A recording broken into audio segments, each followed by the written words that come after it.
आसपास में।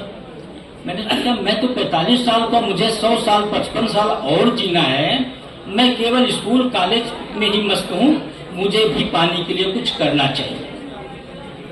उद्देश्य तो मिल गया कि पानी के लिए करना है। मैंने संकल्प लिया, मुझे कुछ आता जाता नहीं था कि मैं पानी के लिए क्या करूं। अब देखिए, जहां चाह वहां राह। आप इसमें से अगर चाहोगे तो आपके मतलब की बात निकल आएगी। इसलिए मैं अपनी एक छोटी स्टोरी रखने का प्रयास करता हूं। कहानी बहुत लंबी है क्योंकि 16 वर्षों का काम है, 16 मिनट में शायद संभव नहीं होगा। तो मैंने क्या करूं भाई, मैंने भारत सरकार को एक पत्र लिखा कि मैं पानी के क्षेत्र में कुछ काम करना चाहता हूं, मुझे ट्रेनिंग की आवश्यकता है। और देखिए, जहां चाह वहां राह। भारत सरकार जल संसाधन मंत्रालय उस समय हुआ करता था, जल शक्ति मंत्रालय बन गया है। तो वहां से एक पत्र आता है कि आपको मई जून के माह में 10 दिन का एक ट्रेनिंग कैंप होने जा रहा है, जिसमें विशेष रूप से आईएएस अधिकारी होंगे देश के। उनका एक प्रोटोकॉल होता है, साल भर में एक ट्रेनिंग उनको पर्टिकुलर चीज की करनी होती है। तो आप भी वहां पहुंच जाइए। अच्छा, मई जून का महीना मेरे यहाँ समर वेकेशन होता। मैंने कहा ये तो बिन मांगी मुराद पूरी हो गई। और ट्रेनिंग सेंटर जो था एडमिनिस्ट्रेटिव एकेडमी नैनीताल, उस सर्दियों में ट्रेनिंग का आनंद, मैंने सोचा चलिए निकल चलता हूँ। खैर वहां ट्रेनिंग हुई, बड़ा अच्छा कुछ वहां से हमने सीखा। सीखने के बाद एक कार्यक्रम के दौरान हमें गांधी कुटी अल्मोड़ा जनपद में पड़ती, वहां हमने संकल्प लिया कि आज के बाद से मुझे जो काम करना है, पानी के लिए जीना है, पानी के लिए काम करना है और पानी के लिए ही कुछ विशेष रूप से ऐसे काम करना है जिसके लिए मैं तो जाना जाऊं और पानी भी बचे। है, इस यात्रा को आगे बढ़कर निकल चुकी है। अच्छा, अब सीधी सी बात एक और आती है, ना तो मैं कोई वीआईपी हूं ना मंत्री हूं, तो मैंने सोचा क्या करूं भाई कि लोग मुझे सुने। भाई स्कूल, मैंने लखनऊ के कम से कम 150 स्कूलों में लगातार वर्कशॉप कार्यशालाएं कर ली। स्कूल तो खत्म हो गए, कोई ऐसा स्कूल नहीं अच्छा बचा जहां मैंने अपनी जल संरक्षण की वर्कशॉप ना की। अब क्या करूं, मैंने मोटरसाइकिल निकाली और निकल पड़ा भारत भ्रमण के लिए। तब तक मैंने, और कुछ ऊपर मां सरस्वती की भी कृपा रही है कि मैं लिखता भी हूं, एक साहित्यकार कवि भी हूं। तो मैंने सोचा क्या करूं, मैंने डफली बजाना सीखा और मोटरसाइकिल निकाला। तो पहली यात्रा मैं लखनऊ से निकला, दिल्ली हरियाणा राजस्थान होते हुए फिर मैं लखनऊ आ गया। जहां चौराहा मिला डफली बजी और गाना गाया। क्या गाना गाया, बूंद बूंद जल को ना तरसे, प्यारा हिंदुस्तान चलाएं जल संरक्षण अभियान। इस तरह के कहीं गाने, कहीं लोकगीत, हर जगह मैं लोगों के बीच में भाता गया और मेरी टीमें भी बनती गई। जहां मैं गया, आज हरियाणा में एक बड़ी अच्छी टीम काम कर रही है, दिल्ली में काम कर रही है, राजस्थान में काम कर रही है, और आप जैसे युवा, क्योंकि मेरी ताकत क्या है, आप जैसे युवा है। और युवाओं को मैंने अगर जगा दिया तो मुझे सोने का नंबर आ जाएगा, मुझे आराम करना है। फिर हमारा युवा जब काम करेगा तो मुझे आराम ही करना है। फिर ये हुआ कि भाई ये तो हो गया, अब क्या करें। मैं ग्रामीण हूं, गांव का किसान का बेटा हूं। कुछ दिक्कतें जो सिंचाई की आती है कि किसान इतना महंगा डीजल और खेत में जो उसकी आदतें हैं, जब तक पूरा खेत भर ना जाए इंजन चलता रहे, इतना डीजल लग जाए। मैंने सोचा इस पर कुछ करना चाहिए। तो मैंने विचार किया जल चौपाले में लगाता हूं, गांव में जाकर सिंचाई कब करो, सिंचाई की क्या क्या तकनीकी होती हैं, उनके माध्यम से आप किस समय सिंचाई करो। इस पर मैंने 25 ग्राम पंचायतों में लगातार जल पंचायतें की और उन पंचायतों के साथ ही साथ एक जो मुझे दुख होता था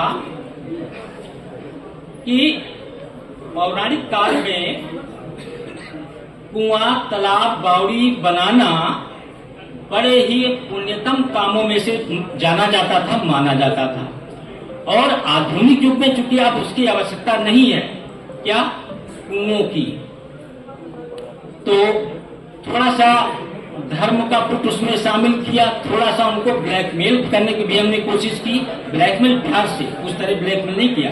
क्या ये कुआं आपके परदादा ने या दादा ने बनवाया था और ये पट रही है, इसमें जानवर गिर रहे हैं, या खतरे की घंटी बनी हुई है आपकी कुआं, थोड़ा सा पैसा इस पे खर्च कर दो, इसकी जगह ऊंची कर दो और ये रेन वाटर हार्वेस्टिंग की, रेन वाटर रिचार्जिंग की बिल बनाई जा सकती है। किसानों को बहुत अच्छा लगा, काफी लोगों ने सहयोग किया। हर गांव, हर ग्राम पंचायत से मैं 10 कुएं मांगता था कि भाई देखिए हमें 10 कुएं चाहिए, उसके लिए जो मुझसे सहयोग हो सकता है मैं करूंगा, और कुछ पैसा भी मैं उनके साथ रखता था, काम भी करता था। तो लोगों को लगा ये लखनऊ में रहता है, 50 किलोमीटर मोटरसाइकिल से चल के आता है और मेरी कुएं के लिए बात कर रहा है, मेरे दादा की कुएं के लिए बात कर रहा है। इस कुएं को जीवित होना चाहिए और मेरे दादा का नाम जीवित हो उठेगा। तो उन्होंने कहा भैया देखिए मार साहब, आप पैसा मत दीजिए, आप कैसे करना ये हमको बताइए। तो प्यारे बच्चों, लगभग 250 कुओं का जो हमने इंतजाम कर रखा था, लगभग हर गांव से कहीं से 10, कहीं से 6, कहीं से 4, इस तरह करके 130 कुओं को रेन वाटर रिचार्जिंग बिल बनाने में सफल हुआ। कहा कोई नहीं जानता था, और हर बिल पर किसी ने 10,000 खर्च किए, किसी ने 5,000 खर्च किए, पैसा खर्च। हाँ, एक चीज मैं जरूर ले जाता था, उनके दादा परदादा का नाम, वो लखनऊ रहता तो एक पत्थर छोटा सा बनवाता था, 150 से 200 रुपए के बीच बनता, मैं वहां जाकर लगवाता था। सारे लोग इतना खुश। तो क्या भैया आप तो काम कुछ ऐसा कर रहे हो, अगर अब आपको जलदूत कहा जाए तो कैसा लगेगा? हमने कहा भाई जैसा आपका बेटा हूँ, आपका भाई हूँ, जो नाम आप रख सकते हो आप रख लीजिए। तब से मेरा नाम जलदूत हो गया। और 2009 में हमने संगठन का दिमाग में आया कि कुछ संगठन बनाया जाए। तो क्या बनाया जाए? हमने कहा धरती ये जो जानी देखी जा रही है, ये ब्लू प्लेनेट के लिए, जो अंतरिक्ष से धरती को अपनी देखा जाता है, ये ब्लू प्लेनेट है। और ब्लू का इसका कलर नीले रंग की, वो नीला रंग क्यों है? पानी की वजह से। तो अपने संगठन का नाम हमने रखा नीला जहान वाटर फाउंडेशन। और देखो, शायद मेरा संगठन इकलौता होगा जिसके रजिस्ट्रेशन का पैसा भारत सरकार ने दिया। आज जब मेरा नेशनल वाटर हीरो में सम्मान के लिए कुछ आर्थिक उसमें पुरस्कार भी था, तो मैंने कहा मेरा संगठन तो रजिस्टर्ड है नहीं, कल पैसा तो संगठन को ही मिलेगा। तो मेरे पास पैसा तो है नहीं, जो पैसा होता मैं पेड़ लगाने पे खर्च करता हूँ और घूमने घामने लोगों की मदद करने में खर्च करता हूँ, पैसा मैं भेजता हूँ, आप रजिस्ट्रेशन कराइए। खैर मेरा संगठन रजिस्टर्ड हो गया। तो प्यारे बच्चों, मेरा कहने का अर्थ ये है कि जब हम कोई चीज चाह लेते हैं तो काम हो जाता है। और धीरे धीरे ये ख्याति मेरी बढ़ती गई। फिर यूएसए से बुलावा आ गया कि भाई आपकी जरूरत यहाँ है, यहाँ भी कुछ समय निकालिए। मैंने कहा चलो, अंग्रेजी बहुत अच्छी नहीं आती है। तो कहा आपको अंग्रेजी बहुत अच्छी नहीं आती, हमको हिंदी बहुत अच्छी नहीं आती है, हम लोग जोड़ तोड़ करके बात करेंगे और खूब बात हो जाती है। तो कभी आपको घबराना नहीं है। किसी ब्रिटिशर या कोई ऐसा आता है कि उसको बहुत अंग्रेजी आती होगी, ऐसा नहीं है, क्योंकि हम और वो एक ही जैसे हैं। हमको अंग्रेजी नहीं आती, उसको हिंदी नहीं आती, तो हम लोग बहुत अच्छे से बात कर लेते, दोनों एक जैसे होते, बहुत अच्छे से बात कर लेते। खैर वहां मैं गया और उसके बाद यूनाइटेड नेशन ने एक अवार्ड दे दिया। मैंने कहा यार ये तो मैंने कहाँ से ये सोचा ही नहीं था। मेरा काम तो था कि जमीनी स्तर पर जल संरक्षण के लिए, तालाब झील पोखर के संरक्षण के लिए जागरूकता लाना। हाँ, गांव में जाता तो फावड़ा उठाना। देखिए काम आगे आपको बढ़ना ही पड़ेगा। आप सोचो ये कर दो वो कर दो, डायरेक्टर बन के गाँव वाले भगा देंगे। अगर उनसे पहले भैया पहला फावड़ा मैं मारूंगा और फावड़ा आप हाथ में ले लोगे तो वो कतई आपको फावड़ा छूने नहीं देंगे। नहीं साहब आप बैठिए, आप शहर से आए हो, आप बैठिए, हम लोग कर लेंगे।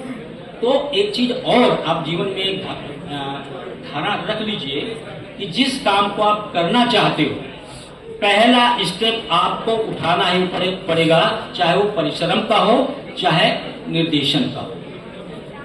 खैर इस तरह चलता रहा। फिर चूंकि साहित्यकार हूं और इन यात्राओं में मैंने विशेष रूप से नदियों को के पास में गया नदियों के बारे में स्टडी किया और लगभग 250 नदियों का अध्ययन हमने इन 8 प्रदेशों में किया और उन नदियों की हमने लिखी नदी कथाएं, जिसका नाम हमने दिया अधश्री नदी कथा। तो मैंने सोचा भाई कथाएं कहने में भागवत कथा होती, श्री कृष्ण कथा होती, महाभारत कथा होती, तो मैं नदी कथा कहता हूं। तो मैंने नदी कथा के माध्यम से अलग जगाना शुरू किया, नेटवर्क पर आई और ये कथाएं इतनी अच्छी पॉपुलर हुई कि जिलाधिकारी प्रयागराज ने इनवाइट किया, भाई नदी कथा इंटरनेट पे ही कहोगे कि फिजिकली आ सकते हो। मैंने कहा आपका आदेश हो, मैं चलाऊंगा। तो प्रयागराज में मैं नदी कथा कहने गया, बनारस नदी कथा कहने गया, सिकोहाबाद नदी कथा कहने गया। फिर नेपाल के शाही परिवार के कुछ लोग जो दूर के हैं उन्होंने कहा भाई नेपाल भी आइए, हम भी आपकी नदी कथा सुनना चाहते हैं। हमने कहा बिल्कुल सुनो। मैं नेपाल भी नदी कथा कहने गया।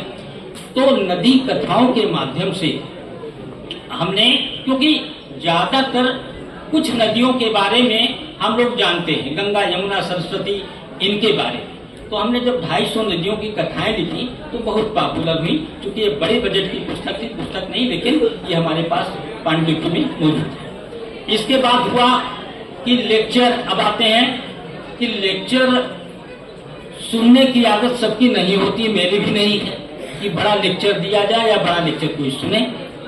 इसका कोई रास्ता निकालना पड़ेगा, कम शब्दों में अपनी बड़ी बात कह देना। तो मुझे रहीमदास जी की याद आ गई। मैं अपने विचार रख रहा हूँ, कोई लेक्चर नहीं दे रहा। रहीमदास जी की याद आ गई। रहीमदास जी का एक दोहा शायद सबको पता है, रहीमन पानी राखिए इन पानी सब सून, पानी गए न उबरे मोती मानुष। अब इस दोहे में, 2 लाइन के दोहे में जल संरक्षण का पूरा आशय और पूरा मंतव्य समाया हुआ। हमने कहा रहीमदास जी से क्यों शिक्षा न लूं, तो मैंने जलदूत के दोहे लिख डाले।